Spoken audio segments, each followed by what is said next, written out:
한순간에 에티오피아 내시는 혼자 있게 되었습니다.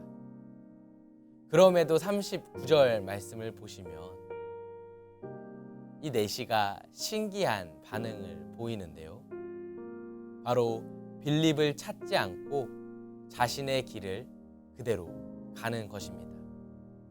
그런데 그냥 가는 것이 아니라 성경은 기쁜 마음으로 자신의 길을 갔다고 증언합니다.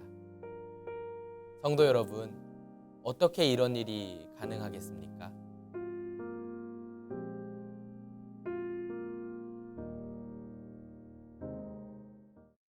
안녕하세요. 신승민 전도사입니다. 한 주간 평안하셨는지요? 오늘은 성도님들과 함께 빌립이라는 인물을 살펴보도록 하겠습니다. 우리가 알고 있는 빌립은 크게 두 명이 있을 텐데요. 하나는 예수님의 제자인 빌립, 그리고 또 하나는 초대교회의 7 집사 중 하나인 빌립입니다. 오늘 저희가 함께 살펴볼 인물은요, 바로 초대교회의 7 집사 중 하나인, 그리고 사도행전 8장에서 주로 다뤄지는 빌립 집사입니다. 함께 살펴보도록 하겠습니다. 사도행전 6장을 보시면 예수 그리스도를 믿는 이들이 늘어나면서 교회 안에 해결해야 하는 문제들이 많이 생겨나기 시작했습니다. 대표적으로는 헬라파 과부들을 구제하는 일에 있어서 갈등이 일어나게 되었는데요. 사도들에게 있어 일이 늘어난다는 것은 자칫 잘못하면 분주해질 수 있다는 의미이기도 하고, 또 분주해진 결과 사도로서 놓치게 되는 일들이 생길 수 있다는 것입니다. 이에 사도들은 모든 제자들을 불러 다음과 같은 이야기를 하게 됩니다. 우리가 하나님의 말씀을 전하는 일을 제쳐놓고서 음식 베푸는 일에 힘쓰는 것은 좋지 못합니다. 그러니 형제자매 여러분, 신망이 있고 성령과 지혜가 충만한 사람 7을 여러분 가운데서 뽑으십시오. 그러면 그들에게 이 일을 맡기고 우리는 기도하는 일과 말씀을 섬기는 일에 헌신하겠습니다. 이렇게 해서 초대교회의 집사의 직분이 생겨나게 되었습니다. 사도들이 제시한 집사의 조건이 무엇이었습니까? 신망이 있고 성령과 지혜가 충만한 사람입니다. 신망이 있는 사람은 사람들 사이에서 인격적으로, 신앙적으로 인정받는 사람이고요. 성령과 지혜가 충만한 사람은 하나님의 영으로 충만하여 성령께서 부여하신 은사와 함께 자신의 재능을 온전히 바쳐 하나님 안에서 하나님의 일을 올바르게 이루어 나갈 수 있는 사람을 의미합니다. 오늘날 우리도 교회에서 다양한 직분을 받습니다. 이 직분은요, 나이를 먹어서나 혹은 교회 활동을 오래 했기 때문에 받아서는 안 됩니다. 오늘 사도들이 제시한 조건과 같이 하나님 보시기에, 그리고 다른 성도들이 보기에 합당한 사람들만 받아야 합니다. 말씀을 기억하면서 지금 내가 나에게 주어진 직분에 합당한 삶을 살고 있는지 돌아보는 시간이 되었으면 좋겠습니다. 빌립은 다음과 같이 신망이 있고 성령과 지혜가 충만한 사람으로서 조건에 충족되어 집사로 세워진 사람이었습니다. 빌립이 위와 같은 조건에 알맞은 사람이 맞는지 알 수 있는 방법이 있는데요. 바로 어떠한 열매를 맺느냐입니다. 사도행전 8장 1절 말씀을 보시면 스데반의 순교 사건 이후 초대교회 성도들은 유대와 사마리아 등으로 뿔뿔이 흩어지게 되는데요. 이때 빌립도 사마리아로 향합니다. 그리고 사마리아 성에서 복음을 전하기 시작했어요. 그러자 사람들이 이 빌립의 말을 듣고 또 귀신을 내쫓고 병든 자들을 고쳐주는 표적을 보면서 한마음으로 빌립의 말을 따르기 시작합니다. 그 결과 사도행전 8장 8절 말씀을 보시면 이렇게 기록되어 있습니다. 그 성에 큰 기쁨이 있더라. 저는 오늘 이 빌립편을 준비하면서 이 8절 말씀이 가장 마음에 남았는데요. 성경에서 이 사마리아 지역과 사마리아 사람들은 소외받는 이들이었습니다. 하지만 하나님의 사람인 빌립이 이 사마리아 사람들과 함께하자 그곳에 기쁨이 넘쳐나기 시작했다는 것입니다. 그런가 하면 빌립이 오기 전에 사마리아 성에는 스스로를 큰 자라 부르는 마술사 시몬이 있었습니다. 성경에서는 그가 어떠한 마술을 행했는지 기록하지는 않지만 결과적으로 많은 사람들이 이 시몬의 능력을 보고 그를 따랐다고 합니다. 하지만 빌립이 사마리아 성에서 복음을 전하고 또 많은 사람들이 빌립에게 침례를 받자 이 마술사 시몬도 빌립을 따르기 시작했다고 기록합니다. 그러나 그의 의도에는 오로지 순수한 마음만 있지는 않았던 것 같습니다. 왜냐하면 빌립의 사역을 돕기 위해 사마리아에 방문한 베드로에게 이 시몬이 돈을 주면서 자신에게도 이러한 권능을 달라고 말하였는데요. 그때 베드로가 다음과 같이 이야기를 했기 때문입니다. 이 말씀에 주목할 필요가 있겠습니다. 내가 하나님의 선물을 돈 주고 살 줄로 생각하였으니 내 은과 내가 함께 망할지어다. 성도 여러분, 하나님의 선물은 나의 힘과 능력, 나의 돈으로 사는 것이 아니라 오직 하나님의 은혜로만 주어지는 것을 우리는 기억하고 믿어야 합니다. 예수님께서는 마태복음 7장 말씀을 통해 좋은 나무가 아름다운 열매를 맺고 못된 나무는 나쁜 열매를 맺는다고 말씀하셨습니다. 빌립은 자신에게 허락되어진 곳에서 선한 열매들을 맺었습니다. 사람들을 예수 그리스도를 알게 하였고 기쁨이 넘치곤 하였습니다. 시몬도 빌립 못지않게 기적을 베풀며 사람들을 따르게 하였습니다. 그런데 우리는 시몬에게서 어떠한 선한 열매가 맺어졌다고 이야기하지 않습니다. 이를 통해 우리가 알 수 있는 것은 겉모습은 비슷할 수 있지만 진실로 하나님을 경외하고 하나님과 동행하는 사람만이 아름다운 열매를 맺을 수 있다는 사실을 알 수 있습니다. 이 영상을 보고 계시는 성도님들께도 질문하고 싶습니다. 성도님께서는 삶의 터전에서 어떠한 아름다운 열매를 맺어가고 있으십니까?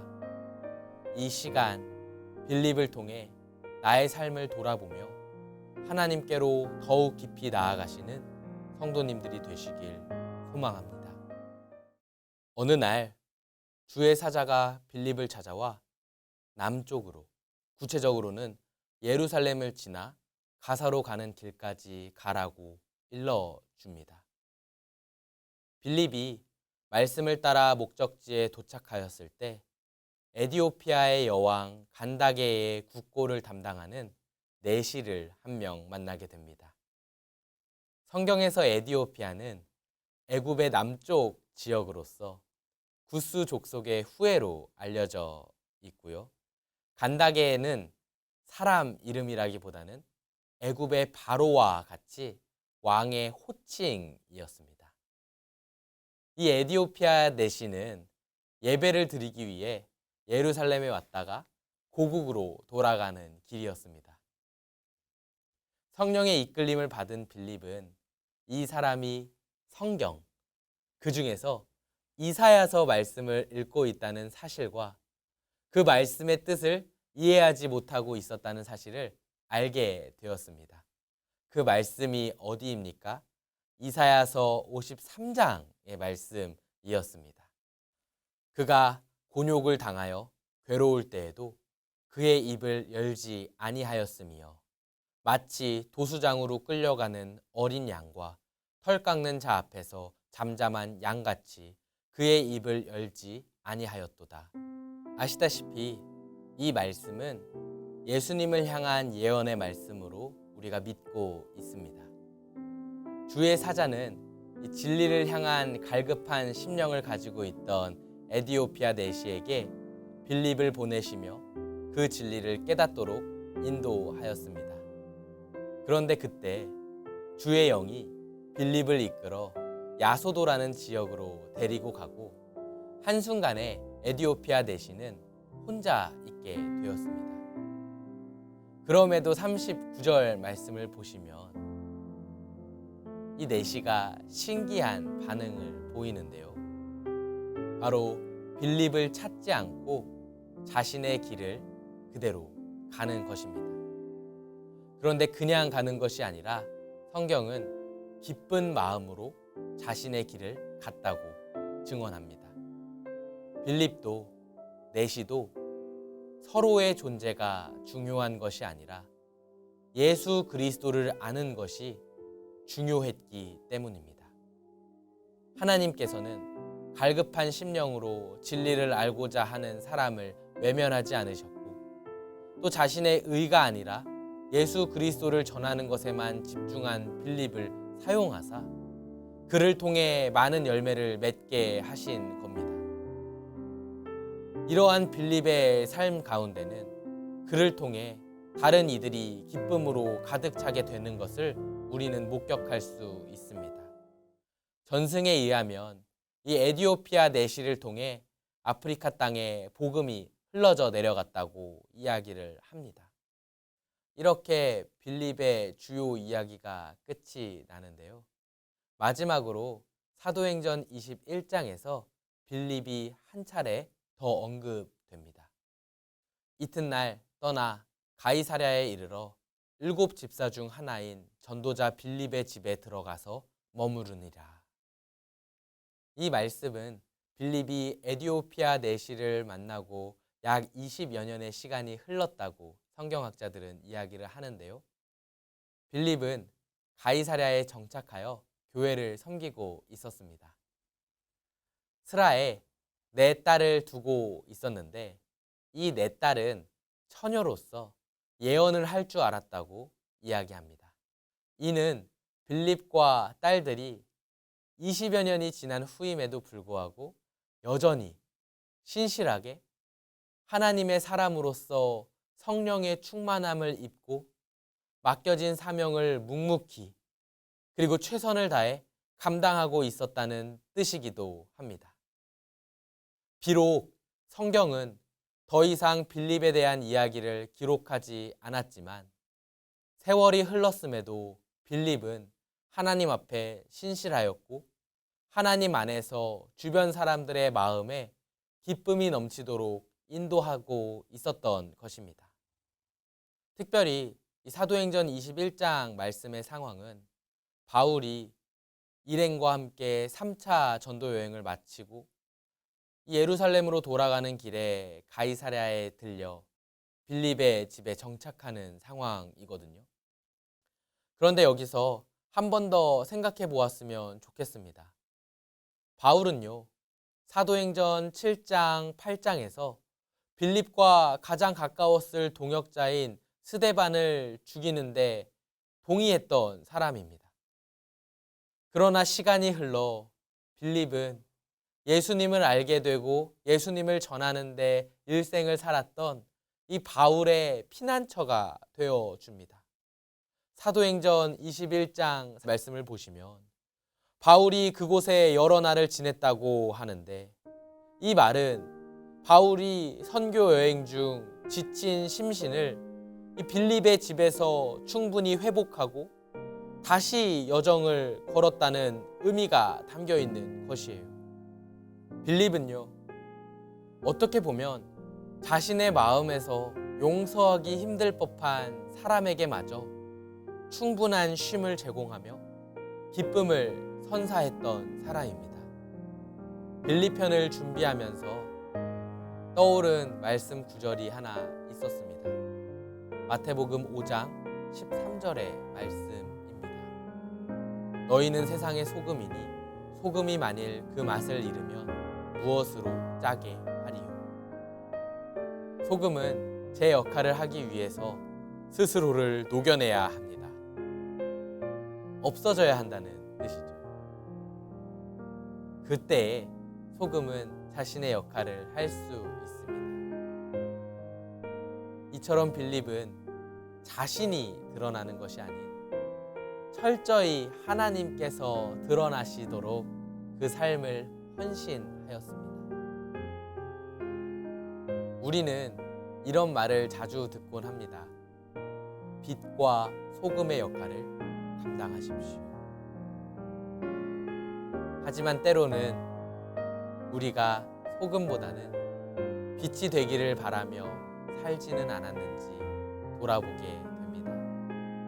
바라기는 빌립과 같이 내가 아닌 하나님을 드러내며 살아가시는 성도님들이 되시기를 간절히 소망합니다. 감사합니다.